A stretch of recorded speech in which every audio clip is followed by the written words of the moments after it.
목사님이 설교를 하다가 교인들에게 이렇게 물었습니다.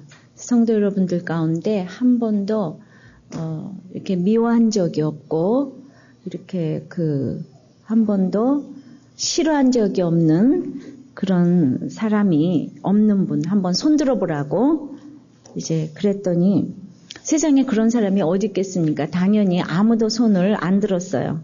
자, 그랬더니 아무도 없습니까? 다시 물었더니 그 중에서 가장 나이 많은 할아버지가 손을 들었습니다. 그래서 놀라서 정말로 없으시단 말이죠. 그랬더니 할아버지가 옛날엔 나도 많았는데 지금은 다 죽어서 없어. 이렇게 얘기를 하셨답니다. 예, 맞습니다. 우리는 그렇게 싫어하고 미워할 사람이 이 세상에 단 한 사람도 없는 사람은 사실 없어요. 그래서 끝없이 용서를 해야 합니다. 왜 용서를 해야 될까요? 첫째, 아무도 죄로부터 자유롭지 못하기 때문이에요. 21절, 22절 읽습니다. 시작. 그때에 베드로가 나와 가로되 주여 형제가 내게 죄를 범하면 몇 번이나 용서하여 주리이까 7번까지 하오리이까 예수께서 가라사대 내게 이르노니 7번뿐 아니라 70번씩 7번이라도 할지니라. 자, 그때에는 어느 때입니까?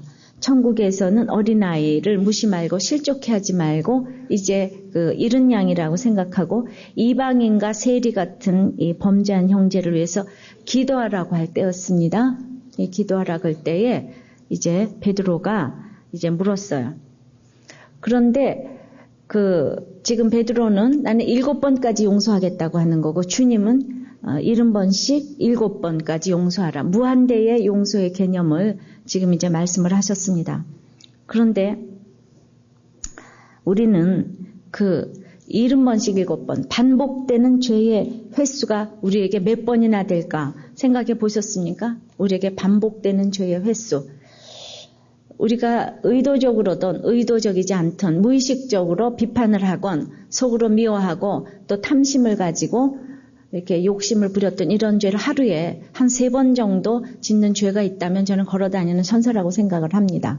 근데 걸어다니는 천사가 짓는 죄가 한 달이면 90번, 1년이면 한 1000번, 1000번으로 쳐도 70년이면 7만 번의 죄를 짓게 되는 상습 전과자가 되는 것입니다. 죄의 문제에 대해서 자유로울 자가 아무도 없어요. 그래서 우리는 죄에 대해서 완전한 용서, 완전히 용서하는 법을 배워야지 돼요. 용서라는 것은 채권자로부터 권리를 완전히 포기한다는 의미입니다. 그래서 랍비들은 이제 똑같은 죄를 용서해라. 2번째도 또 용서해라. 3번째도 또 용서해라. 이제 3번까지가 대단한 거라고 이제 가르쳤는데 베드로는 거기에서 히브리인의 완전수 7번까지 얘기를 하면서 베드로는 늘 귀여워요, 역시요. 이렇게 늘 나서가지고 주님한테 야단을 맞아가면서 우리는 베드로가 있기 때문에 우리는 저절로 양육이 됩니다. 몰라도 물어보는 사람이 괜찮은 게 어린아이 같잖아. 절대로 틀릴까봐 대답 안 하시잖아요, 여러분들. 그래서 이제 70번씩 7번이라는 거 동일한 사람이 똑같은 것으로 괴롭히는 것이 우리 참 힘들어요. 그것이 490번까지 용서하라는 말입니까? 491번은 괜찮습니까? 그 얘기가 아니고 이제 무한대로 용서를 하라는 것인데 우리는 이 고난은 좀 지나고 다른 고난 달라고 이렇게 정말 외칩니다. 자, 여러분들은 지금까지 몇 번이나 용서해 본 경험이 있습니까? 그리고 그렇게 괴롭히는데 동일한 용서가 가능했습니까? 근데 내 힘으로 70번씩 7번은 불가능하다고 생각돼요. 그렇죠? 예. 그거 좀 나눠보세요. 이제 2번째는 그러므로 내 힘으로는 불가능하기 때문에 하나님의 용서를 먼저 경험케 하셨어요. 하나님의 용서는 무한합니다. 그리고 먼저 용서하셨어요. 그리고 용서하라는 거예요. 자, 그래서 23절부터 27절까지 어떻게 용서하셨나 봅니다. 시작. 시작. 이러므로 천국은 그 종들과 회개하려 하던 어떤 임금과 같으니 회개할 때 1만 달란트 빚진 자 하나를 데려오매 갚을 것이 없는지라 주인이 명하여 그 몸과 처와 자식들과 모든 소유를 다 팔아 갚게 하라 한데 그 종이 엎드려 절하며 가로되 내게 참으소서 다 갚으리다 하거늘 그 종의 주인이 불쌍히 여겨 놓아보내며 그 빚을 탕감하여 주었더니 자, 1만 달란트 빚진 자 얘기가 나왔습니다. 한 달란트는 6천 데나리온이고 한 데나리온은 하루 품삯입니다. 그러므로 6천일의 품삯인데 그것의 만배기 때문에 하루 동안 6천만 명이 일한 품삯이에요. 남북한 인구를 다 합친 사람들이 하루 동안 일한 품삯이 1만 달란트예요. 한 사람이 1년에 300일 일을 한다면 20만 년 정도는 일을 해야지 갚을 수 있는 액수입니다. 그런데 노예 하나가 500데나리온에서 2000데나리온 정도로 그 당시 했다니까 온 집안 식구를 다 팔아도 6천에서 8천데나리온 한 달란트가 못 됩니다. 그러므로 인간의 힘으로는 이것을 갚기가 불가능해요. 구원도 인간의 힘으로는 불가능한 것입니다. 우리 주위에도 갚을 길이 없는 빚을 지고 또 지고 그래서 도박으로 이제 노름으로 대책이 없이 끝없이 어찌해야 되는 사람들이 많아요. 그런데 우리 인생은 100% 죄인이라서 어떤 이런 환경에 가면은 이제 자기 돈이 내 돈인지 내 돈이 자기 돈인지 몰라서 자꾸 빚의 빚을 찾고 지니까 이제 1만 달란트쯤 되면은 이제 돈에 대한 개념이 없게 돼요. 그렇게 되기 때문에 도덕도 없고 윤리도 없고 거짓말을 이제 밥 먹듯 하게 되고 이제 이런 식구가 내 옆에 남편으로 아버지로 아내로 식구들로 있을 때에 얼마나 괴로운지 모릅니다. 그럼에도 불구하고 오늘 몸과 처와 자식들과 소유를 다 팔아서 갚게 하라 이런 명령을 내렸습니다. 그러니까 이런 명령을 듣고 26절에 이렇게 대답을 합니다. 다시 한번 읽어봅니다. 그 종이 엎드려 절하며 가로되 내게 참으소서 다 갚으리이다 이렇게 얘기를 합니다. 여기서 갚으리다는 이제 자기가 어떤 이렇게 그러니까 이제 공수표를 이제 남발하고 있는 거예요. 이 사람은 한 번만 기회를 주면은 내가 갚을 길 없는 빚을 갚겠다고 지금 또다시 위기를 모면하기 위해서 허황된 약속을 하는 거예요, 이 사람은. 그러니까 부도 내고 도박하는 사람들이 대부분 이렇게 욕심 때문에 부도가 나는 거 거의 정말 그렇다고 생각을 합니다. 이 절하며가 이제 원어에서 미완료 시제이기 때문에 이거는 이 사람은 한 번만 그러는 게 아니에요. 끊임없이 순간을 모면하기 위해서 이 사람은 돈 되는 거라면 돈 되는 사람에게는 늘 엎드리면서 이제 이렇게 절을 하는 거예요. 그래서 한 번만 꿔주면 사업을 일으켜서 갚겠다는 거예요. 그러니까 있으면 먹고 없으면 금식하고 죽으면 천국 간다는 원리는 이제 창고에 넣어둔 지 오래됐어요. 이런 사람 중에서 교회를 나가는 사람도 많이 있는 거예요. 그러니까 이때 장담을 하지 말고 주 앞에 나가서 나는 아무것도 할 수 없는 죄인이다. 사업도 내 욕심 때문에 안 됐고 나는 사업에 자질이 없는 사람이다. 나는 무능하다. 돈을 꽂은 모든 사람에게 용서를 구하고 죽으면 죽으리다. 이렇게 해야지 되는데 이 사람은 계속 갚겠다고 큰 소리를 치고 있습니다. 그리고 돈을 안 꿔주는 식구들을 정죄하고 그리고 이제 괴롭힙니다. 밤낮 실현 불가능한 소리만 하는데 식구들은 이것을 믿어야 되는지 안 믿어야 되는지 분별이 안 되고 정말 괴로운 것입니다. 그런데 종의 주인이 불쌍히 여겨서 27절에 탕감을 해준 거예요. 아버지가 창자가 끊어지듯이 측은히 여겨주어서 불쌍히 여겨서 탕감을 해줬어요. 이런 사람이 내 남편으로 자리매김을 할 때는 우리는 원수 같아요. 정말 이혼을 해야지 돼. 그런데 버릴 수 없는 게 자식이잖아요. 자식 때문에 우리는 창자가 끊어집니다.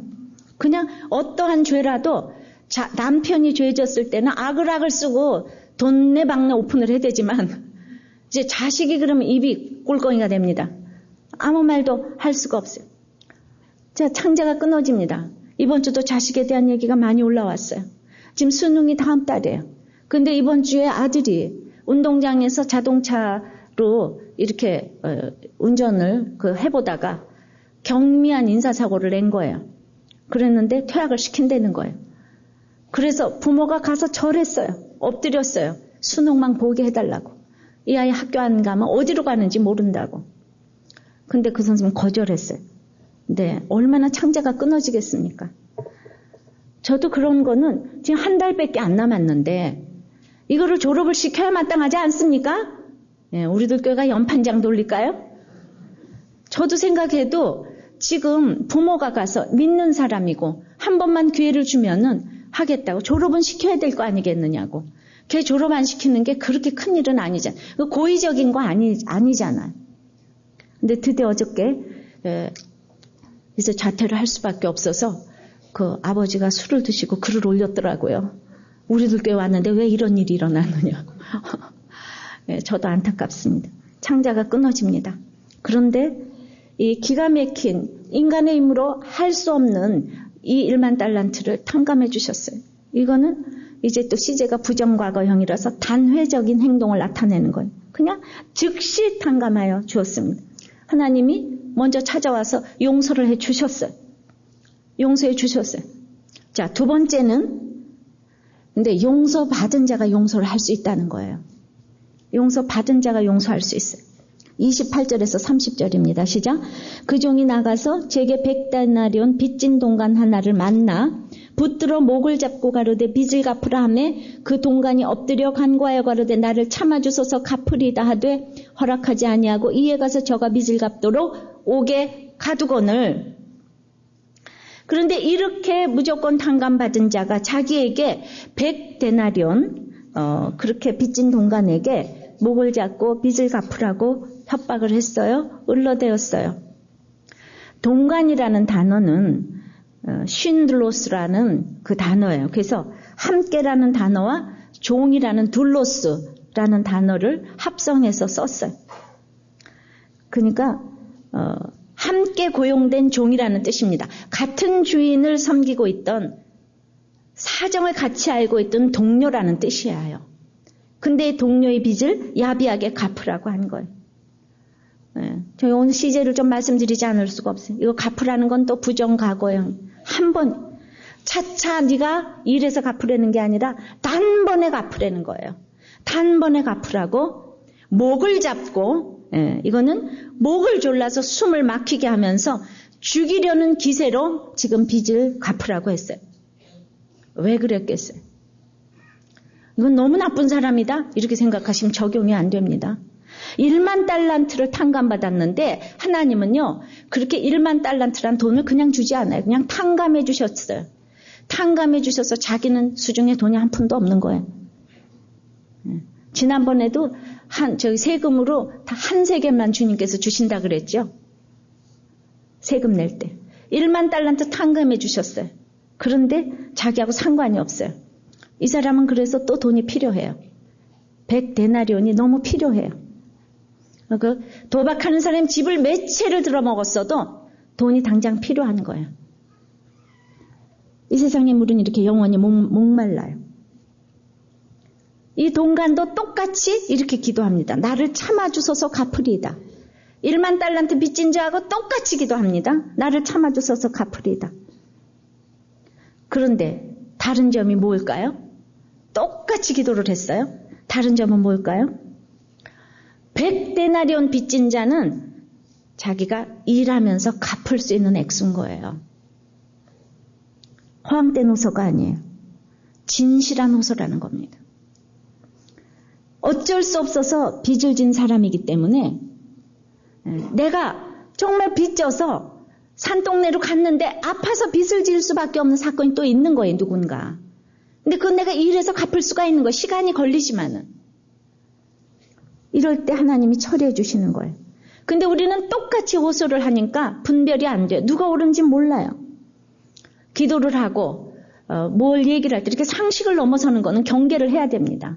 이게 갚을 길 없는 그런 것들. 여러분들은 무엇을 갚으리다 해야 될까요? 1만 달란트를 갚겠다고 맨날 기도합니까? 100데나리온 갚겠다고 맨날 기도합니까? 우리는 할 수도 없고 갈 수도 없고 벌 수도 없는 이 자신의 주제를 좀 알아야 돼. 소크라테스가 너 자신을 알라고 그랬는데 국어로는 주제를 아는 거고 수학으로는 분수를 아는 거고 미술로는 꼬라지를 아는 거예요. 네. 정말 주제를 알아야 되는데 밤낮 그렇게 내가 몇 억을 벌고 100억을 벌고 밤낮 이런 것이 기도 제목이 되니까 아무것도 안 되는 100데나리온처럼 갚을 수 있는 것을 갚겠다고 기도를 이렇게 진실하게 하셔야 되는 거예요. 허황된 사람은 근데 자기가 진실한지 아닌지조차 모르기 때문에 허황된 확신에 사로잡혀 있는 거예요. 자, 우리 IMF 때 우리나라 빚졌어요. 대통령, 장관 다 나라 잘못 다스려서 빚졌어요. 그런데 그 어마어마한 빚을 져놓고 본인들은 감옥에 안 가고 자기 빚 안 갚은 자는 자기 권력으로 감옥을 보내는 거예요. 똑같습니다. 헤롯도 나라가 자기 것이에요. 그런데 절반이라도 딸에게 주겠다 그러잖아요. 1만 달란트 빚을 갚아주었지만은 이렇게 권력이 안 가야 될 사람에게 이 1만 달란트가 가게 되면 나라가 망하고 돈이 안 가야 될 사람에게 가면 집안이 망하고 교회가 망하고 이렇게 되는 거예요. 그러니까 1만 달란트 빚을 갚아주어서 많은 고난 가운데 믿는 것 같아도 이 사람이 왜 이럽니까? 진정한 용서를 경험하지 못했기 때문에 용서하지 못하는 거예요. 그래서 빚을 갚도록 옥에 가두었어요. 차차 아니라 단번에 갚으라고 막 그냥 옥죄입니다. 그냥. 그래서 용서를 경험하지 못해서 이 사람이 용서를 못하는 거예요. 자기가 용서를 받아본 사람은 이렇게 할 수가 없습니다. 자, 그 용서를 받은 사람은 이제 끝없이 용서하기 위해서 우리가 세 번째는 중심으로 용서를 해야 된다는 거예요. 중심으로 용서를 해야 된다. 32절, 33절입니다. 시작. 이에 주인이 저를 불러다가 말하되 악한 종아 내가 빌기에 내가 내 빚을 전부 탕감하여 주었거늘 내가 너를 불쌍히 여긴가 같이 너도 내 동간을 불쌍히 여김이 마땅치 아니하냐. 보세요. 악한 종도 이렇게 빌 수가 있어요. 예. 그러니까 기도할 수 있어요. 사죄를 경험하지 못하고 얼마든지 악을 쓰며 기도할 수가 있는 거예요. 속으면 안 돼. 어찌나 간절한지 하나님도 잠시 응답해 주시는 것처럼 돈도 벌고 자식도 먹고 사업도 잘 될 수가 있어요. 근데 이 사람이 죄사함을 모르기 때문에 아이가 잘 되면 다른 사람을 무시하는 거예요. 그래서 돈 없는 100데나리온 빚진 자를 이렇게 한량없이 무시하는 거예요. 이것이 어떻게 이 사람만의 이야기겠습니까? 우리가 조금만 잘 되면 얼마나 건방을 떱니까? 하나님은 내가 이렇게 건방 떨까봐 미리 큰 돈도 안 주시고 내가 교만하게 될 환경은 우리가 주시지 말라고 기도를 해야 되는 거예요. 우리는 이제 둘 다 똑같이 빚진 자잖아요. 근데 한쪽은 말만 하면은 그냥 돈을 꼬든지 내어줄 수밖에 없는 식구들이 옆에 있는 거예요. 집안에 한 사람이 이런 사람이 있으면 그냥 모든 집안 식구가 망할 때까지 이 사람은 돈을 가져다 쓰는 거예요. 마지막에 돈 한 푼 있는 100데나리온까지 다 가져다 써야지. 그러니까 그 집이 망해야만 돼. 다 길거리로 앉아야만 돼. 이 사람이 아직도 죄사함의 용서를 받기 전까지는 그냥 어쩔 수 없어요. 제가 불신결혼하지 말라고 하는 거예요. 인간은 다 환경이 가면 이렇게 돼요. 얼마나 주위 사람들이 고난인지 몰라요. 네. 그런데 정말 제가 그 우리들 교회 교인 중에서 허영만 씨가 있어요. 그래가지고 그분이 만든 영화라고 그래서 내가 교인이 만든 영화니까 어떻게 안 가볼 수가 있겠어요. 그래서 제가 타짜라는 영화를 가봤어요. 그분이 원작이에요. 그게 화투 치는 영화더라고요. 정말 뭐 집도 팔고 못도 팔고 손도 잘라가면서 그러고 하는 게 노름이더라고요. 막 부삽으로 돈을 막 퍼날르더라고요. 그런 일이 진짜 있을까? 근데 있으니까 영화로 만들었을까요? 그게 허구의 세계는 아니겠죠? 예. 허영만 씨 오셨으면 대답해 보세요. 그거 허구예요? 그러니까 그렇게 온 집안을 들어먹어도 그냥 100데나리온을 그냥 막 숨이 차가지고 내놔 안 내놔 멱살을 잡고 이럽니다. 근데 한쪽은 이 100데나리온의 빚에도 갚아줄 사람도 없고 도리어 그 조금의 빚에 목을 잡히고 옥에 갇히기까지 하는 것. 이 땅에서 아무도 갚아줄 사람이 없어서 괴롭힘을 당하니까 이 사람 하나님께서 갚아주시는 것. 하나님께서 갚아주는 무엇이 축복입니까? 목을 잡히고 옥에 갇히는 사건이 얼마나 축복인지 몰라요. 여러분들 갚아줄 사람이 없어요? 멱살을 잡히고 있어요? 근데 여러분들이 진실하게 살면 이제 갚겠다고 생각하고 오늘 100데나리온 빚진 사람처럼 감옥 갈 생각하고 이제 멱살을 잡히고 진심으로 용서를 구해야 되는 거예요. 중심으로. 채무자들에게 나가서 중심으로 용서를 구해야 되는 거예요. 그러면 하나님이 갚아주시는 기적을 체험할 수 있을 것을 믿습니다. 그래도 안 갚아준다면 그 삶의 결론이라고요. 그러니까 중심으로 내가 갚으려는 마음이 없기 때문에 두려워하지 말고 이 100데나리온 빚진 자처럼 이렇게 행동을 해야 되는 것. 여러분들이 1만 달란트 빚 탕감 받았다고 금세 이렇게 건방을 떨게 되면은 이제 34절에 보면 주인이 노하여 그 빚을 다 갚도록 저를 옥졸들에게 붙이는 거예요. 영원토록 형벌에 처해지는 지옥행일 수밖에 없는 것입니다. 옥졸들은 뭡니까? 괴롭히는 사람들이에요. 이게 고문하는 자예요. 내가 예수 안 믿으면은 아무리 탕감을 받았어도 이 사람은 끝이 없기 때문에 그냥 육적, 정신적, 영적 고통이 끝이 없다는 거예요.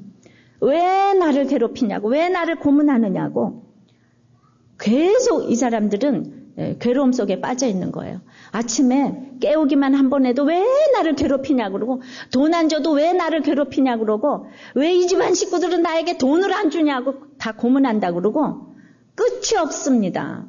여러분들 너무 공감되지 않습니까? 왜 말하면은 옆에 사람이 욕할까봐 말 못합니까? 같이 온 식구가? 그럽니다. 아무것도 아닌 거 가지고 맨날 너 때문에 안 되고 부모님 때문에 안 되고 다 나를 괴롭히고 고문하는 사람들밖에 없어요. 이 1만 달란트 받은 사람. 아무리 갖다 주어도 애굽 나일강가에 물을 뿌리기 때문에 감사함이 없어요. 광야에 물이 와야지, 물 한 방울이 와야지 감사한데 1만 달란트 갚아준 거 소용이 하나도 없습니다.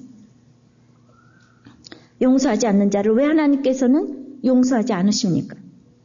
용서하지 않는 거 큰 죄이기 때문이에요. 그 죄가 우리 속에 있으면 그 죄는 우리를 죄의 결과인 죽음으로 끌고 가는 거예요. 용서하지 못하는 불순종이 우리에게 있을 때에 죽음의 냄새가 우리를 뒤엎어요. 그래서 상대를 원망하고 미워하는 마음이 그냥 우리의 삶을 뒤흔들어요. 불쌍히 여기지 못하는 것이 바로 지옥이에요. 불쌍히 여김이 마땅한데 우리가 지금 여기지 못하는 것이 무엇이 있습니까? 이런 사람들일수록 상대방 불쌍히 여기지 않아요. 1만 달란트 탕감해줬어도 불쌍히 여기는 것이 없어요. 여러분들이 남을 불쌍히 여김이 없으면 여러분들은 정말 지옥을 갈 수밖에 없는 죄사함을 경험하지 못한 사람이라고 알아야 돼요. 안지나 사나 자기밖에 모르는 거예요. 그러나 그러기 때문에 오늘 본문에서 진짜 불쌍한 사람은 이 1만 달란트 빚진 자인 거예요. 악을 쓰고 빌고 허황된 약속을 남발하고 탕감받고도 정말 자기가 돌봐줘야 될 동료를 목 조르고 옥에 가두는 사람, 정말 내가 돌봐줘야 될 식구들을 목 조르고 폭력을 휘두르면서 돈 가져오라고. 그런 생각해 보세요. 1만 달란트, 100달란트는 비교가 안 될 만큼 1만 달란트 빚진 자는 멋있는 거예요. 1만 달란트 빚을 졌으니 얼마나 돈을 그동안 물 쓰듯 쓰고 댕기고 화려하게 살고 명품만 걸치고 댕기고 외제차를 타고 큰 차를 타며 멋있었겠어요.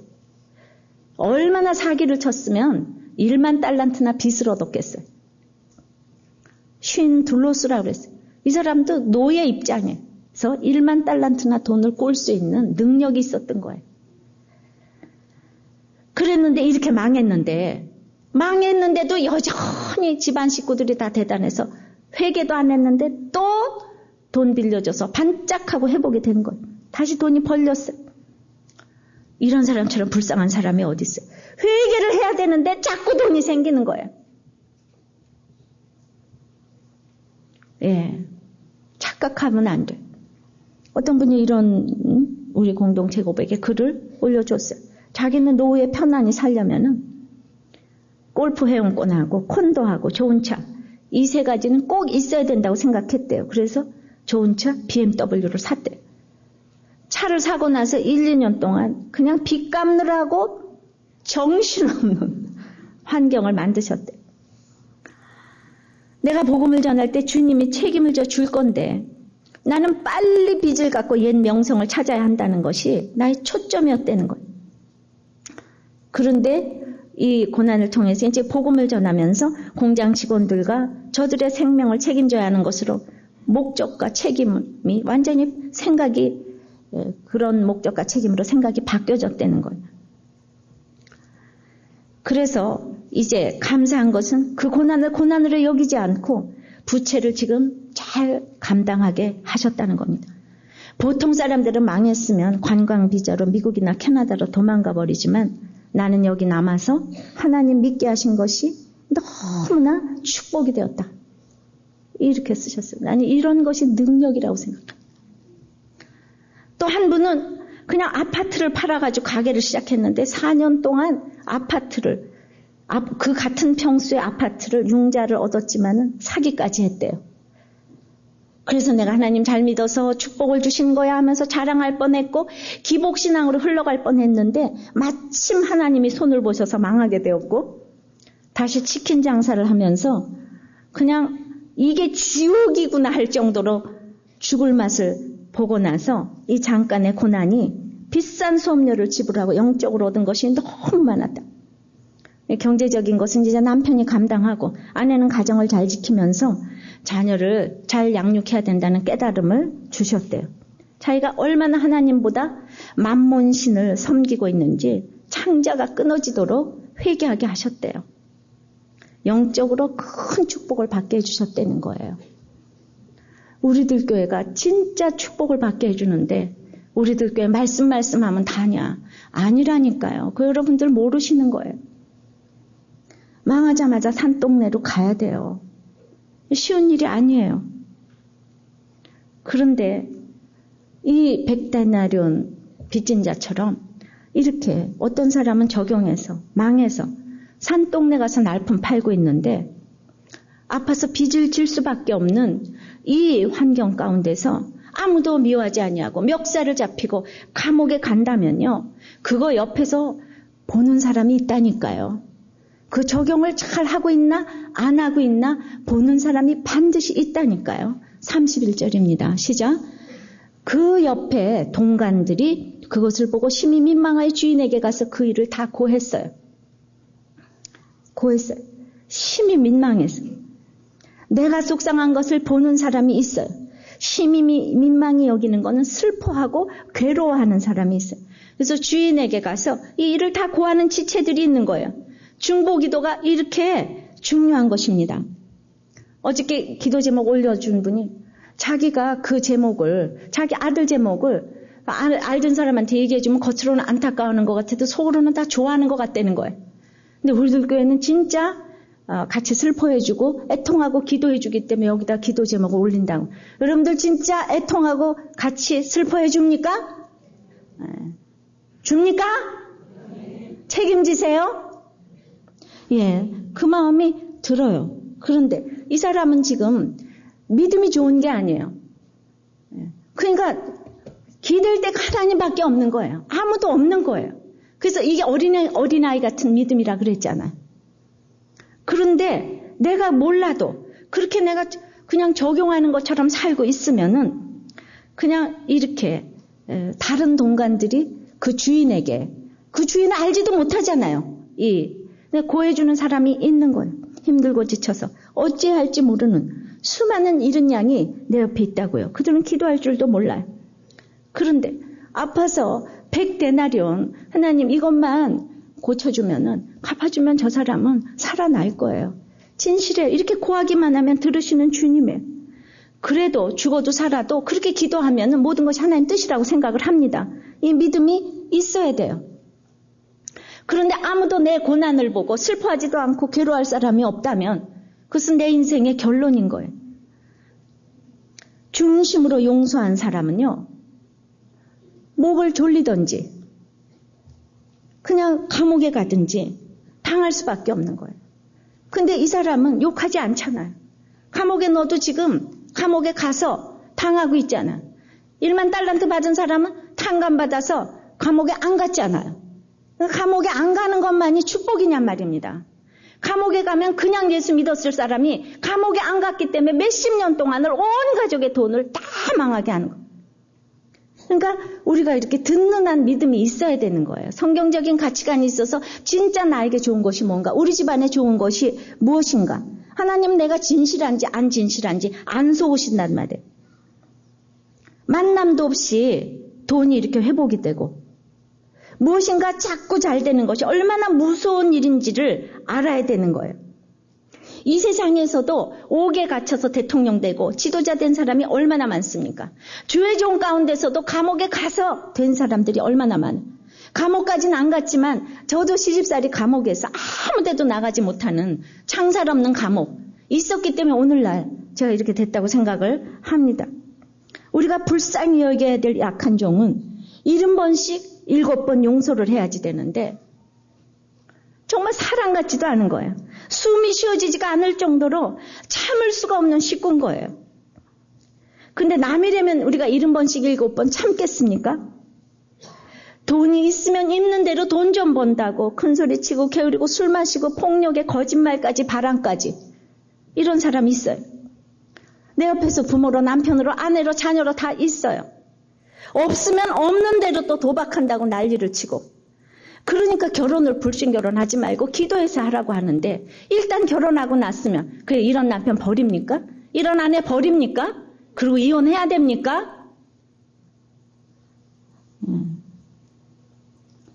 1대1로 권고해도 안 듣고 두세 사람이 권고해도 안 듣고 교회가 권고해도 안 듣고 그 70번씩 7번 이제 주님은 용서하라고 하잖아요. 죽을 때까지 무한대로 끝없이 인내를 해야 된다는 거예요.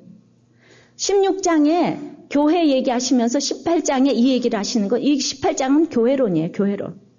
교회론 얘기하면서 하나님의 교회는 이런 사람들이 모여야 된다는 거예요. 70번씩 7번씩 용서할 사람들이 모여야 된다는 것입니다. 하나님 자신 있기 때문에 이렇게 얘기하시는 거예요. 그런데 우리 사랑하는 식구들이 우리는 70번씩 7번 정말 참을 동안 변하질 않는 거예요. 사랑하는 식구들이 변하질 않아요. 너무 슬퍼요.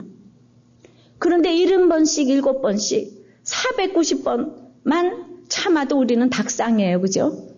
490번만 참으면 얼마나 좋겠어요. 근데 날마다 참지 못하기 때문에 490번을 참는 동안에 내 속에 악을 보게 돼서 그게 슬픈 거예요. 또 우리는. 그 점점 말씀으로 내줘야 돼서 관절과 골수를 찔러 쪼개는 아픔이 히브리서 4장 12절처럼 있게 되면서 벌거벗은 것처럼 다 드러나게 되고 내가 얼마나 구더기 같고 벌레 같은 인생인지를 알게 되는 거예요. 근데 히브리서 4장 12절에 그 말씀 얘기를 하면서 거기가 안식장이에요. 안식장. 중심으로 용서하게 되는 것은 상대방과 상관없이 내 죄를 보게 될 때 가능한 것입니다. 그래서 내가 490가지의 죄를 보게 되면서 그냥 그 1만 달란트 빚진 자 같은 내 식구들이 나 때문에 수고를 하는구나 이 생각이 저절로 들게 되는 것. 벌레 같고 구더기 같은 내 모습을 깨닫게 하기 위해서 저 사람이 내 옆에 있어야만 했구나. 내가 용서할 때 내가 가장 죄인인 것을 느낄 때예요. 그래서 용서할 대상이 있는 사람은 참으로 하나님이 사랑하는 사람이에요. 날마다 내가 용서를 하고 받고 이것을 경험하는 것은 하나님이 쓰실 수밖에 없는 사람이에요. 그것이 힘들고 어려우면 아직도 용서가 안 되면 그분의 훈련이 남아 있어서인 것을 아시기 바라요. 우린 죽기까지 안 변해도 그냥 기다려야 돼요. 사단의 종으로 보여도 우리는 끝까지 관용을 하고 이해를 하고 용서를 해야 돼. 내 죄를 70번씩 7번 봐야 되는 거예요. 내 죄를 보기 전에는 불가능한 거예요. 하나님 택한 사람은 어떠한 경우에도 내 죄를 보게 하시는 줄을 믿습니다. 그건 반드시 택한 사람은 내 죄를 보게 해야 돼. 정말 아무것도 아닌 거 가지고 이혼 타령 좀 그만하시기 바래요. 용서했다는 것은 교제가 회복됐다는 것을 의미해요. 나는 용서했는데 그 사람하고 교제는 안 해. 이건 말이 안 되는 거예요. 중심으로 용서한 것이 아니에요. 지금도 눈을 마주치고 싶지 않은 지체가 있어요? 내가 용서하고 관용하는 것을 보이는 것이 가르치는 것보다 훨씬 크게 전도하는 거예요. 전도하지 말고. 그러니까 우리들 교회가 지금 간판도 없고 뭐 새벽 예배 주중꼭 아무것도 없어도 오는 거는 여러분들 자체가 가서 너무너무 용서하기 때문에 자식을 용서하고 아내를 용서하고 남편을 용서하기 때문에 큰 거 아니에요. 사소한 것부터 우리가 용서할 때 그게 전도가 되는 겁니다. 용서는 순리예요. 새가 하늘을 날듯 물고기가 물속에서 헤엄을 치듯 용서하는 것은 하나님의 질서라는 것이에요. 헬리나 오웬이 사랑할 줄 모르는 이에게 베푸는 사랑이 용서라고 그랬습니다. 그래서 이번 주간에도 어떻게 남편을 용서했고 아내를 용서했고 자녀를 용서했어요. 제가 아무리 다른 거를 용서한 대단한 것을 예화를 찾아보려고 해도 여러분들 그거하고 여러분들하고 무슨 상관이 있겠어요? 이번 주간에 일어난 우리 공동체의 고백이 가장 중요한 거라고 늘 생각을 합니다. 어떤 분이 이렇게 나눔을 올렸어요. 나는 나의 마지막을 보게 만드는 사건인데 내가 가장 아끼는 똑똑한 둘째 딸을 통해서 왔대요. 이 아이는 내 마음에 사랑스러운 블루칩이고 우리 집안의 다크호스라고 그런 딸이 정말 친구 앞에서 나를 무시를 했는데 내 딸은 가지 말라고 잡아끄는 나를 뿌리치면서까지 자기 친구를 무조건 따라가겠다고 했는데 그 친구는 자기 엄마와 전화 한 통화 하더니 즉시 순종을 해서 나와 딸이 보는 앞에서 그냥 내 딸과의 약속을 서슴없이 취소해버리고 가버렸다는 건. 딸이 머쓱해져가지고 집으로 돌아왔죠. 그때부터 화가 나가지고 불같이 화를 냈고 때리고 내쫓았고 반성문을 쓰게 하고 한 달간 컴퓨터 금지, 친구 집 방문 금지를 명하였대요. 야, 이건 세요. 우리 너무 부럽죠. 어떤 엄마는 아들을 깨우는데 7시 20분인데 7시 30분까지 깨울까 말까 들어갈까 말까 해도 조금 문 열었더니 아들이 들어오지도 말고 들여다 보지도 말라고 이러고 소리를 쳤다니까. 대부분 우린 이러고 살잖아. 근데 이 엄마 세요. 야, 막 때리고 내쫓았고 반성문 쓰게 하고. 우리 조금 전에 학교 가서 무릎 꿇은 부모님들은 정말 이런 거 들으면 뚜껑 열리는 거예요. 어? 이렇게 했어요.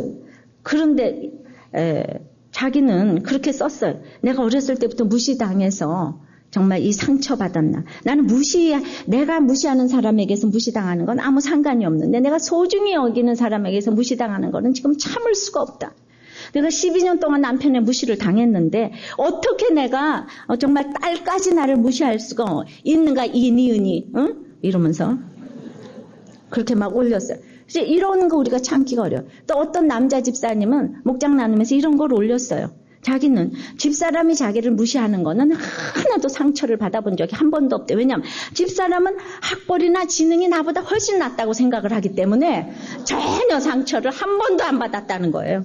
그런데 자기가 상처받은 적이 딱 있는데 대기업에 근무를 하는데 그냥 어떤 직장 선배가 머리 나쁘다는 농담 반 진담 반에 이 얘기를 하는데 이분이 뚜껑이 열렸는가 봐요. 워낙 똑똑하신 분이니까 그래서 아주 그 상처를 크게 받았다고. 용서가 안 되는 거. 이런 사소한 것 때문에 우리는 그 사람하고 원수된다니까요. 또 어떤 분은 또 이런 거 가지고 또 이렇게 용서가 안 되는 일이 있다고 그래요. 우리 교회 세팅을 하는데 목자 부목자 정도는 괜찮은데 교구장 이상 되시는 분들이 지나가는 말로 뭐고 대충 하고 말지 이렇게 얘기를 했는데 이분이 감정이 상하셨대요. 세상에 우리들 교회도 이런 분이 있나? 아니 교구장 수준에서. 저는요 이런 얘기를 숨기지 않아요. 그래서 이분이 세팅하다 그만뒀대요. 아니 교구장 수준이 대충 하고 말지. 사람들은요 이렇게 또 상처를 받아요. 누구는 또 술을 마시는데 가만히 있었다는 거예요. 교구장인지 목자인지.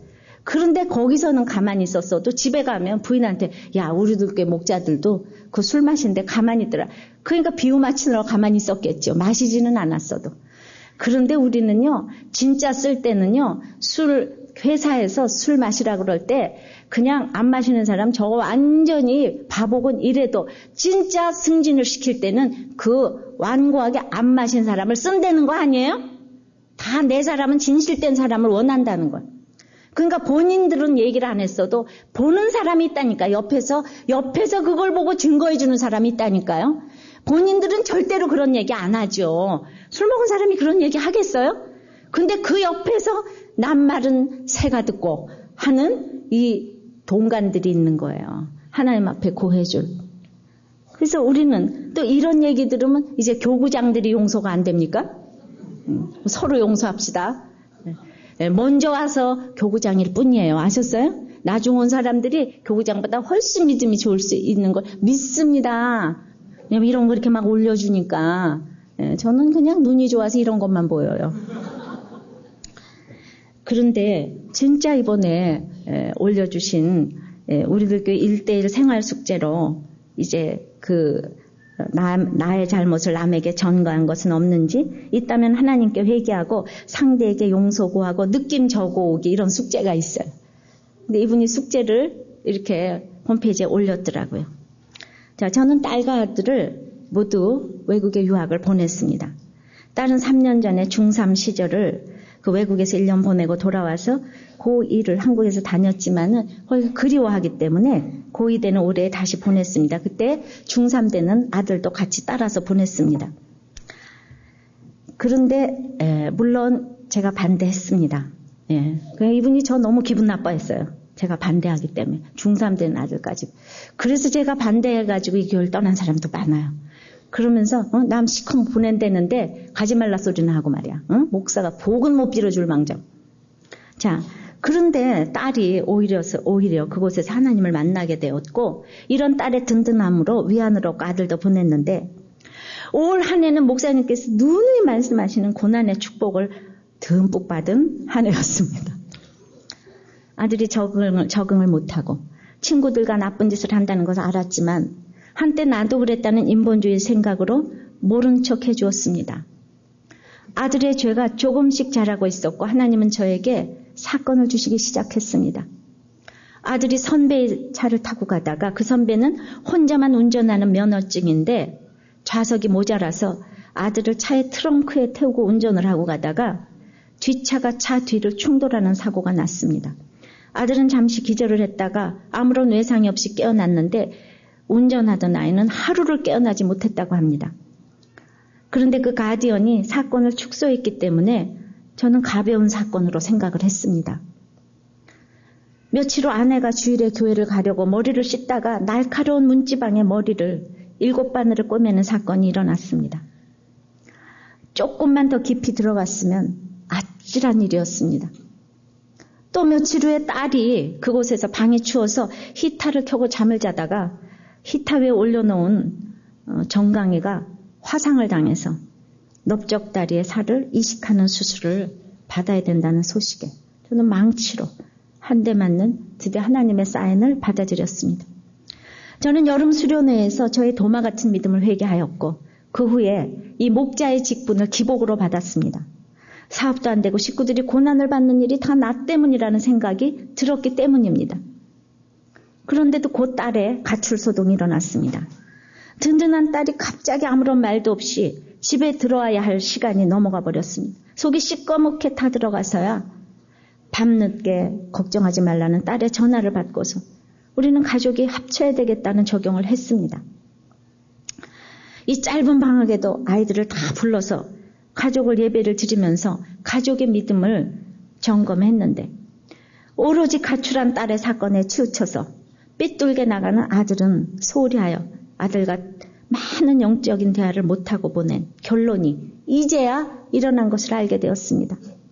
땡땡이라는 죄의 경고를 무시한 아들은 그 학교를 떠나라는 소위 퇴학의 결정이 이제 형식적인 부모의 대화로 마지막으로 이루어진다는 전화를 받은 것입니다. 이제 땡땡이 쳐서 퇴학하라는 거예요. 퇴학이 이번에 두 번이나 올라왔어요. 순간 아들을 향하여 몹시 화가 났습니다. 근데 아들한테 화를 내려고 하는데 딸이 전화를 해서 아버지, 화를 내면 이제 아들하고는 대화 단절로 끝이에요. 이렇게 얘기를 하니까 그냥 어쩔 수 없이 울며 겨자 먹기로 전화를 해서 아들아 너를 이해한다 이러고 억지로 이런 거 용서가 안 돼. 우리가 이런 게 용서가 안 된다니까요. 억지로 말을 시키기 시작했는데 어느덧 아들의 잘못 이전에 미성년자인 아들을 부모가 맡지 못한 나의 죄가 입술로 아들에게 고백하게 하신 것입니다. 모든 문제는 항상 내 죄부터 보시라니까요.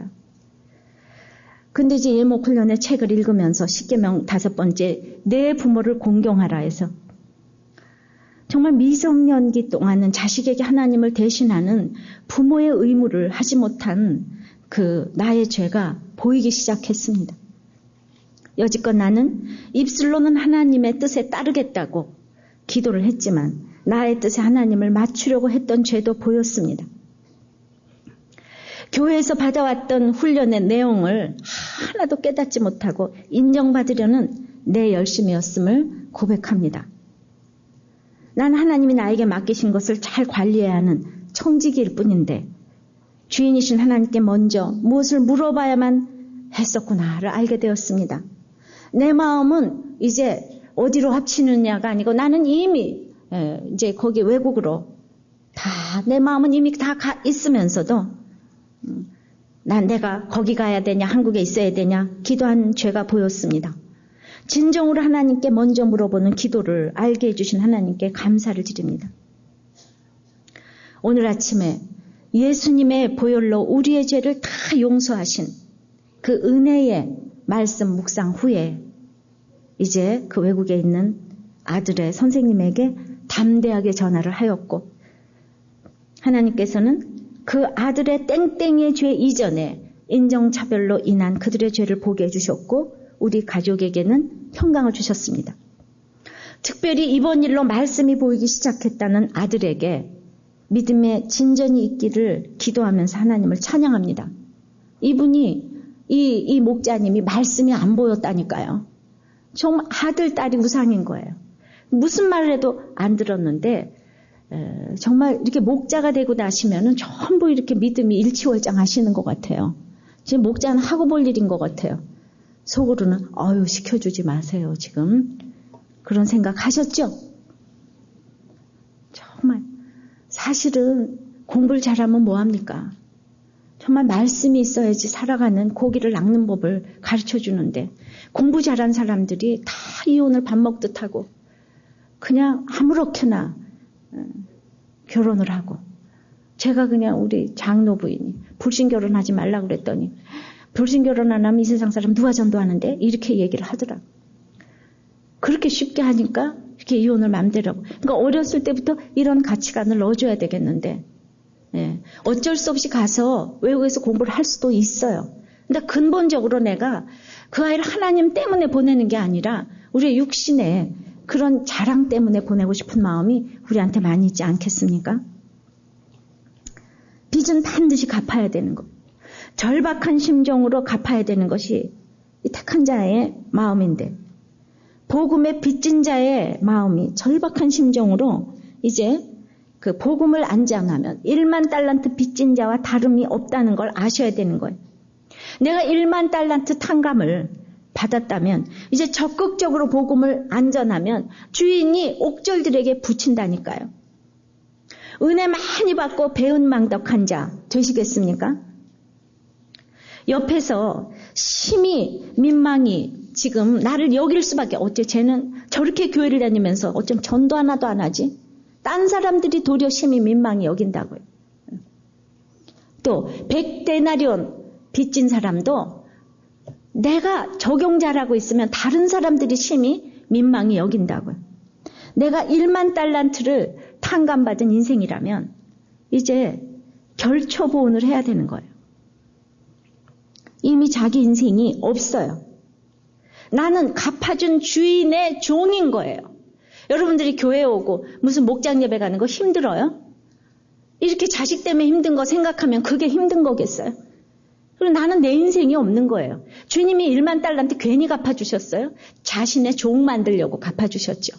예수 괜히 믿게 하셨어요? 우리는 구원 받을 수가 없는 인생이 구원을 받은 거예요. 근데 종 노릇을 제대로 안 하면 우리에겐 이렇게 감시자가 있다고요. 우리는 너무나도 대단한 인생이 되었기 때문에 기쁘게 그 구속과 감시를 당해야 되는 것입니다. 항상 편한 것이 좋은 것이 아니에요. 그래서 할아버지, 할머니, 엄마, 아버지 같이 사는 집이 좋다 그러잖아요. 누군가가 계속 이렇게 검증을 해주니까. 인간은 원래 할 수 없는 죄인이라 이 구속하는 제어장치가 너무 감사한 거예요. 오늘 옆에서 이 동간들이 보고 알려줬다 그랬잖아요. 대통령이 목욕을 못한다고 대통령 안 하겠습니까? 대중탕 못 간다고? 버스 못 탄다고? 대통령 안 하겠습니까?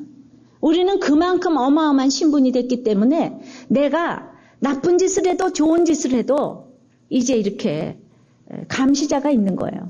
걱정 마세요. 70번씩 7번 말을 안 듣는 1만 달란트 빚진 자가 내 옆에 있어도 그 사람을 감시해주는 하나님이 있어요. 염려하지 마세요. 그리고 내가 멱살을 잡히고 이제 감옥에 갈 수밖에 없는 환경이라도 나를 보고 신원해줄 또 그 누군가가 있는 걸 믿으세요? 그러니까 어떤 환경이 와도 그래서 있으면 먹고 없으면 금식하고 죽으면 천국 가지 않는 그냥 하는 소리가 아니라니까요.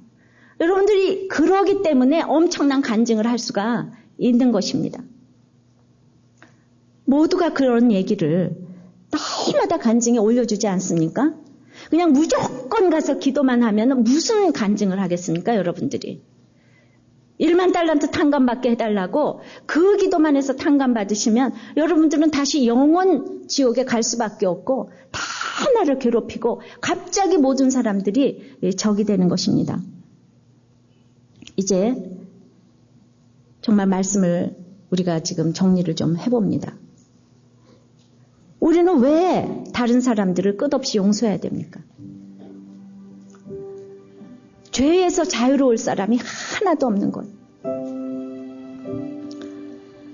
그것은 영원히 멸망받을 수밖에 없는 우리의 모든 죄를 하나님께서 무조건 용서해 주셨는데 70번씩 7번 우리는 용서할 수 없잖아요. 근데 하나님이 먼저 찾아오셔서 우리를 용서했다고요. 그러니까 내가 죄인이라는 것을 깨닫는 것은 택한 사람은 그런 사람을 내 옆에 붙여놓고 하나님은 그냥 70번씩 7번 내 죄를 알아가기를 원한다는 사실을 왜 모르세요? 이제 정말 이웃을 용서하는 마음이 곧 주님을 닮아가는 지름길이라는 것을 아시고 내가 형제를 용서해도 중심으로 용서하는 것은 내 죄를 보기 전에는 중심으로 용서할 수가 없어요. 내가 형제를 용서하지 않으면 하나님도 나를 용서하지 않으시겠대요. 이게 얼마나 무서운 말입니까? 우리는 말과 건성으로는 형제들의 그 허물과 잘못을 덮어주기도 하고 위로도 합니다.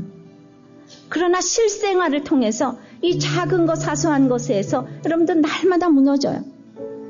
그래서 우리들의 용서는 위선적이거나 겉으로만의 화해적이 참 많이 있어요. 우리는 온 인격에서 나오는 이런 용서를 해야지 되는데 여러분들이 지금 어떤 용서를 하고 계신다고 생각합니까? 우리는 늘 주님을 배반해요. 알아요. 우리 참을 수 없어요. 근데 정말 여러분들이 그런 사건, 주님을 배반할 때마다 찾아와서 내 죄를 가르쳐주는 거 느끼십니까? 느끼십니까? 예. 이걸 느끼셔야지 그 사람 때문에 우리가 눈물을 흘리고 기도를 할 수가 있는 거예요. 나 때문에 수고하는 우리 식구들. 무슨 죄 때문에 내 옆에서 저렇게 내 죄를 알게 해주는가. 그거를 기도할 때 죽을 때까지 그 사람이 내 옆에 붙어 있는다고 할지라도 내가 이렇게 주님을 알아가는데 얼마나 감사하냐. 그 감사한 역할을 혼자서 지금 몽둥이 역할을 도맡아고 있는 그 식구들을 생각할 때 우리가 어떻게 눈물을 흘리고 기도를 하지 않을 수가 있겠어요?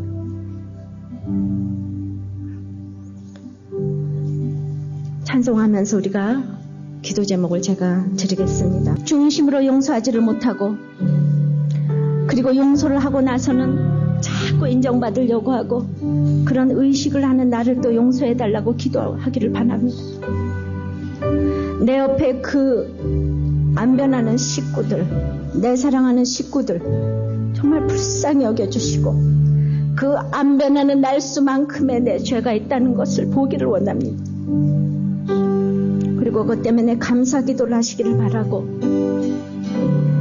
이제 우리는 그들을 죽을 때까지 용서할 수밖에 없다는 것을 인정하기를 원하고, 나를 끝없이 용서해 주시는 주님의 사랑 때문에 나는 용서할 수 없지만은 주가 나를 위해서 빌어주시기 때문에 끝없이 용서하기를 원한다고 기도하기를 바랍니다. 오늘 이 시간은 특히 부도나고 힘든 식구들을 위해서 기도하오니, 당사자뿐만 아니라 그 모든 식구들이 하나님을 알고 돌이키기를 원하고, 또 위로해주고 끝없이 용서할 수 있도록, 그리고 나를 보고 신원해줄 그 하나님을 생각하고 위로를 받으며 이렇게 갈 수 있도록 나를 끝없이 용서하고 내 식구들을 용서하고, 우리는 나 자신도 용서할 수가 없습니다. 내가 왜 저런 사람을 만났는가, 내 자신을 용서할 수 없는 것, 여기에서부터 내 자신부터 용서하기를 원하고, 이제 1만 달란트 탕감받은 자의 자세로 내가 벌레와 구더기 같은 것을 알고 이제 가게 해달라고 다 같이 기도합니다.